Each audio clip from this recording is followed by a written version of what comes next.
Hello, everyone, and welcome to The Rookie and the Vet, a series all about what the Healing Cycle Foundation does, how we support Ontario hospices, and the importance of hospices and palliative care teams here in the province of Ontario. My name is Mallory McGrath, a.k.a. The Rookie, and I'm a member of the millennial generation, those born between the years 1981 and 1996. Well, hi everyone. I'm Ron Kassies, and I'm the vet. Believe it or not, I think the hair color gave it away, but I'm a boomer. And the boomer range was actually 1946 to 64, so I'm kind of partway in there, towards the end of it, anyway. So that's who I am. I'm also the chair of the board of the Healing Cycle Foundation. Mm-hmm. Today, we are very excited to bring on another fellow member of the board here at the Healing Cycle Foundation, Rob Jessup-Ramsay. Welcome, Rob, and thanks for coming today. Glad to be here. Hello. So, Rob, we thought we'd bring you on, one, because we love you and you're a part of our board, but also because you volunteer at Dorothy Lay Hospice in Etobicoke, and we wanted to chat a little bit with you about that today. Why don't you fill us in on what it's like to volunteer at a hospice and what sort of things people can expect if they wanted to volunteer at one? Well, I think I'll just start with a little description of what Dorothy Lay Hospice is. It's quite often, Great. unless you've been involved with hospice, you really may not know about it. So, yeah, and I've been a volunteer at Dorothy Lay since 2015. It's in West Toronto in the Etobicoke area. It's a 10-bed residential hospice where people go to reside during his or her end-of-life journey, along with friends and family visitation. It's a 24-hour nursing care facility with regular doctor visits and appointments. Meals are made fresh on site every day, 3 times a day, and all without any cost to the resident at all. There's no cost to the resident. Wow.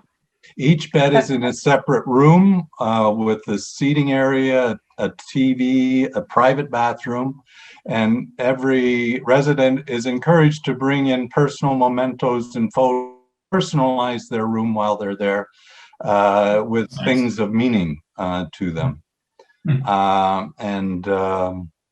I think when you enter the residence, you can't help but feel the calm and peaceful, homey setting that it is. And so I hope that describes what the residential hospice is.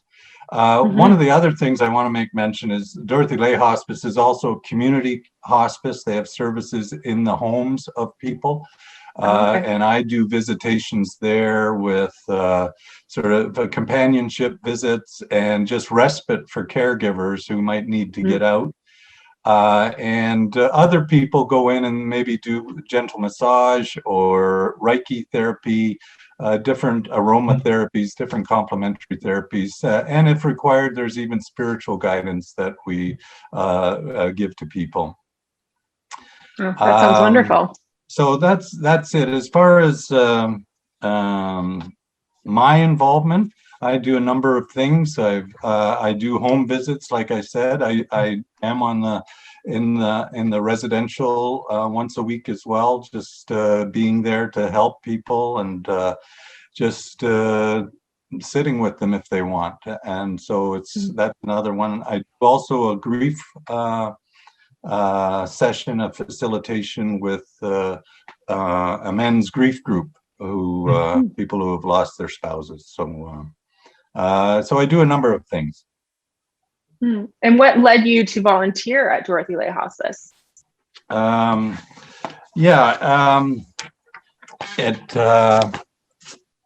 Like many volunteers, I think we got involved with the hospice because our family required the services of Dorothy Lay Hospice when my wife spent her last days at Dorothy Lay about 10 years ago now. That's what a lot of the volunteers are. It was a very difficult time for me and my daughters and the extended family, brothers and sisters. It was very difficult, made a little more home-like by Dorothy Lay and all the professional people there, and the staff and volunteers being so compassionate. And so, we got to be with her. I slept over many nights on the pull-out couch in the room, and our daughters visited regularly, brought in our family dog, got to visit. So they make That's it nice. very home-like. And so it was very, very nice. And family and friends can visit at all times, and our family often did. I remember the one time where I apologized to the nursing staff because we were getting a little rowdy with a lot of laughing in the room. And she kindly said, we like laughing, and moved on. So they're very, they go with what works for you. And so that was how we got involved. So after dealing with my grief and or my family's grief, and we moved on, and I said, I want to pay that forward, that I want to be a little bit of help to people who are facing this difficult, vulnerable time in their lives. And so I've really enjoyed it. I'm glad I did take this opportunity to be part of the hospice community. That's really wonderful, Rob. Really wonderful that you've given back that way. Yeah. Well, Rob, I'm certainly impressed with the amazing work that hospices do, and I was lucky to actually go to Dorothy Lay with you once when we presented to the board, just to give them a little bit more information about our ride and that. And so they've actually, I think Dorothy Lay's been a pretty long-term partner of the ride. So as for you, you joined the board actually in February 2016. I looked that up this morning. Oh, okay. It was February. I thought it was the end of it. Okay. Yeah. So, as far as paying it forward, you certainly stepped up a lot more than a lot of people do, because you're not only volunteering, like you just said, but you're joining us once a month for some board meetings. And I certainly value your input at our meetings, and look forward to a few more years of having you around. That's a few. Well, I've enjoyed it under your leadership. We have a really dedicated board, and I'm very pleased with what we have accomplished, and I'm really looking forward to what we will accomplish, because we are getting new board members, and we need rookies, we need boomers, we need veterans and rookies. And so I've enjoyed it immensely because of the dedication that the group has been showing throughout the years. And I know hospices, I regularly talk to them around the province, and I know some of them, this is our ride is their biggest fundraiser. So they're very appreciative of the opportunity that we give them to raise funds for their local hospice. And it's very rewarding to be able to expand the accessibility of hospice care across the province. Yeah, that's a good point you bring up, because I think the best or the most a team has fundraised for over the years was a hospice that raised $68,000, which is pretty good number. And and last year was a virtual ride, and this year we've decided to do the same. And we raised some decent money. And I think getting the word out early this year that we're going virtual is a good thing. So definitely.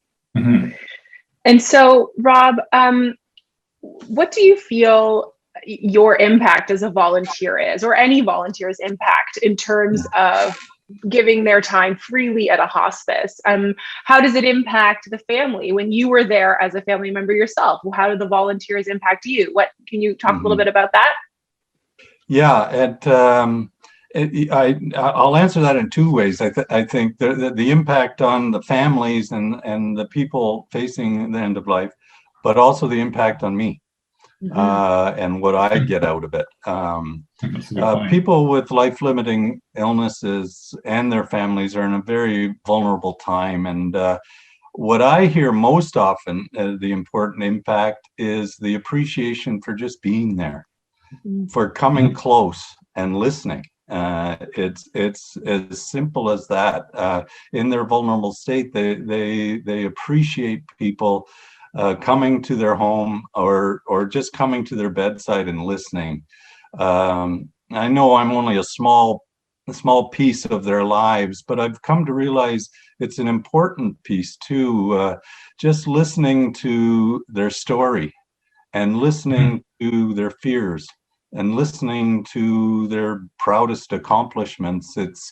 It's just engaging them wherever they are. It may be even just sitting there beside them as they sleep. Just being there for them is very important to them. So being sort of going to where they are and just listening and being curious, asking questions, people are really appreciative of that. I'm not part of the medical team. And so I think they really do appreciate that part too, in that they get to talk about things not about their condition and not about what's ailing them, but more about what their life is about. And that brings me to what I get out of it. And that's the privilege and honor of being allowed in to their story. To, as I said, to hearing about what they see as important in their lives, what their legacy has been, and how they describe what their accomplishments and regrets are. It's very telling. And what I get out of that is I get to see they're all different stories, and they're told in different ways, but they really do look to what's important in your life. People facing end of life have a clarity of things, and what I get out of that, I get to appreciate that well in advance. I don't have to wait. I'm hearing appreciate what's important in life, define what's important, and build on what's important.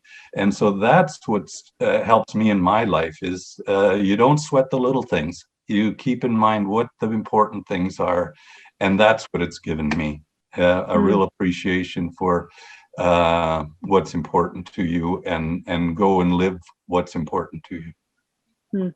That's beautiful. Wow. Yeah. That's really nice, Rob. Like, you've been volunteering there for a while, like you said. Does it take a special type of person to be a volunteer at a hospice, or do you encourage anybody? Yeah, it is. I think what I learned early on, and some people have difficulty with this, is you can't fix it. Right. Yeah. That's right. You just have to. It's almost less is more, and some people have a hard time with that. Just being there, because you're not going to be able to answer the big why me questions. They're there, but you can't expect to answer them. And when I get those questions, why me, not why not me, why her, all you can do is look at them with compassion, and I often just pat them on the shoulder, and I say, I understand. There's no answer to those questions. You just being there is what they need, and just sounding board. So I think some people who want to try and fix things may not get the benefit of things, but you have to just let it come to you on their pace and what's important to them. Yeah. So what's the last year been like in the hospice? I mean, we've had COVID-19, and how have you survived that?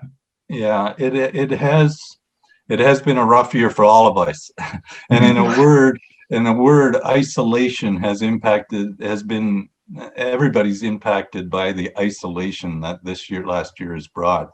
And it's doubly a problem with people who are facing life-limiting illness and or recently lost or grieving a loved one. It's been very difficult on people. Home visits had to be stopped for fear of infection, both the volunteers giving and receiving it, or the families giving and receiving the infection. So many of those things had to go to phone calls, and that wasn't quite work. It didn't work for everybody. So a lot of families who were in their homes, they had a reduced service level, and that was a difficulty. They were still getting nursing services, but all the extra services had to be stopped. The residential hospice remained open and admitted people, And so, and they were allowed under strict protocols, and they were proud of this. Even in the beginning, when other places were saying no visitors, we were allowing one visitors under strict protocol with PPE. So we were able to keep a visitation going. And through the years, it's now up to 4 designated visitors in a hospice.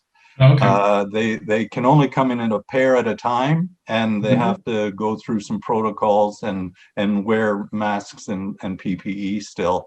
But we're able to be able to get at least some family members there.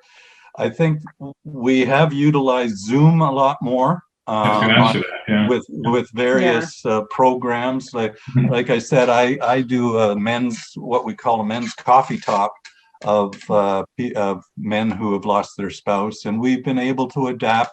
And I still, and while it's a proxy, it's doing not too bad, and we've gained some people through the year, and it's a good group that want to get connected.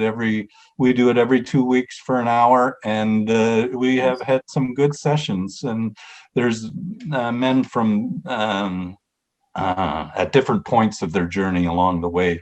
And so we're helping each other in that. So that the Zoom technology has helped. We've had lots more learning and education online.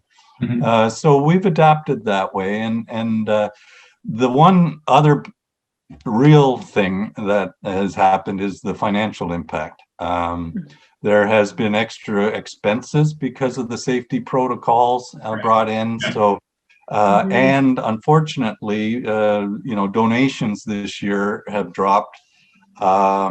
It's been alleviated somewhat by the government programs, the wage subsidy. We didn't have to lay off anybody because our revenues were down. So in that way, it was offset, and so we were able to maintain things. But there was a problem with donations, but not as bad as it could have been. Which we also. And what we're really worried is if this continues longer, the 2021 may not be a good year for donations as well. So the finance committee, which I sit on as well at Dorothy Lay, we're crossing our fingers that we can make through this next year, and things will get back to normal as much as possible. Definitely. And so, I mean, Dorothy Lay is set in Etobicoke or West Toronto, and so very much so in an urban area. And last week we spoke with 2 women from the Niagara-on-the-Lake Palliative Care Center, and they're obviously a rural environment and set up very differently. So what would you say the benefits or the challenges are of being an urban-based hospice? I guess one of the challenges is hospices are very much a community. Those of us in the community in the Etobicoke West or East Mississauga area, we know it and are very proud of Dorothy Lay Hospice Services, and we're always talking about it to the community. And so we have a very committed volunteer group and donor group. The difficulty in an urban setting, though, is there's so many more activities that the urban area has to support and that. So while there is a community within a community, it's harder, I think, in a big community to get the critical mass of support that's required. But that being said, we have a very dedicated group of people that support us, and we hope we can expand that. The other thing about hospices is that they're very much geographically based, as you said, and for some, the resident in the hospice might be from Etobicoke, but their caregivers are from a long distance away. So the dealing with caregivers from a long distance away is a problem, even though they can sleep over at the facility. That is something that in the hospice community we have to deal with. Mhm. Right. Well, I think we've covered a lot today, Robin. Just want to say thanks for joining us. It was my sharing all the pleasure. great work you do for not only Dorothy Lay, but for the Healing Cycles Foundation as well. So we really appreciate you spending the time with us. And No, I appreciate it. And it's a great day for a ride. I think I'll get on my bike. yeah, That's great. Great. Thank you so much, Rob. And that's it for today. We want to remind everyone that registration is open for the Healing Cycle Foundation's ride in the month of September. Remember, it's 4 weeks. We hope you can raise $400 and you ride 400 kilometers. You can also walk or run, whatever is your mode of transportation of choice. But we encourage you to head on over to our website and check out the registration button and go through that process. We will be back next time with another wonderful guest giving us more education and knowledge into the hospice and palliative care community. That's all from us here at The Rookie and the Vet. Have a great day, everyone. take care. Bye-bye.